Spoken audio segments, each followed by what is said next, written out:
Emily Bronte's 1847 Wuthering Heights successfully presents an accessible and universal story exploring the dichotomy of traditional and progressive values and provides a glimpse into the social and ethical concerns of her time. This inextricable link between text and context is demonstrated through Yoshige Yoshida's 1988 Japanese film appropriation Arashi ga Oka, exploring the ways values are challenged over time, and Anthony Di Blasi's 2015 modern film appropriation Wuthering Heights, similarly assessing the universality of human nature. These texts present strong perspectives of issues reflective of the medieval and modern zeitgeist, and explore the ways in which human nature is fueled by an intrinsic desire to be accepted in society. Within their respective cultural paradigms, all texts seek to enhance the responder's understanding of society's influence on characters by providing a unique introspection into the ramifications of social prejudice. Thus, through the understanding of an author's context, a deeper appreciation of particular values is achieved, and so one is able to truly see how the enduring qualities of human nature transcends time to resonate with any audience. Bronte, Di Blasi, and Yoshida all use their texts as vehicles to critique society and its prejudicial influence on characters in their respective contexts. This is illustrated by Bronte in Catherine's conflicting thoughts about Edgar and Heathcliff, where she remarks, "It would degrade me to marry Heathcliff now," demonstrating how she anticipates the social judgment she will experience if she doesn't marry within her expected social class. In Bronte's context of 19th century Britain, social mobility was uncommon, as most people were bound by the strictures of rigid class stratifications, a subliminally universal phenomenon. Thus, when Catherine questions Nellie, "Did it never strike you that if Heathcliff and I married we should be beggars, whereas if I marry Linton I can aid Heathcliff to rise," she demonstrates the limited agency of women during the Victorian age, as she is unable to see a way in which she can help Heathcliff without marrying Edgar. Catherine is therefore conflicted in her decisions due to social and cultural values influence her rationale into thinking social status is of higher importance than marrying her true love. Thus, Bronte effectively explores the dichotomy between acceptance and conservative thought being a perennial phenomenon through the characters of Heathcliff and Catherine. Arashi ga Oka extends these concerns established in Wuthering Heights whilst adapting values to align with the medieval Japanese context. Through appropriating Bronte's text into an unconventional culture, Yoshida is able to provide the responder with a renewed insight into the central theme of class dynamics, showing how the notion of social prejudice transcends context and is inherent within any society.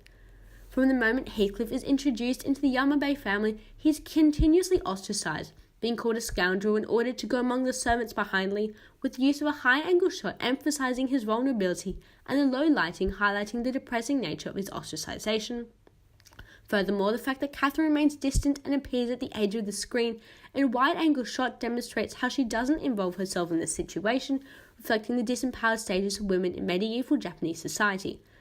The extroverted nature of Catherine Bronte's text is diminished in Yoshida's characterization, showing how the creative autonomy of the composer represents the original text through a new lens. Moreover, society's prejudice towards Heathcliff is furthered by Mr. Earnshaw's conflicting values of accepting him as a son and calling him Onimaru, translating as demon in Japanese. To portray the rigid class stratifications in society, Yoshida modifies Bronte's characterization of Mr. Earnshaw to align with the context he is representing in a more authentic way.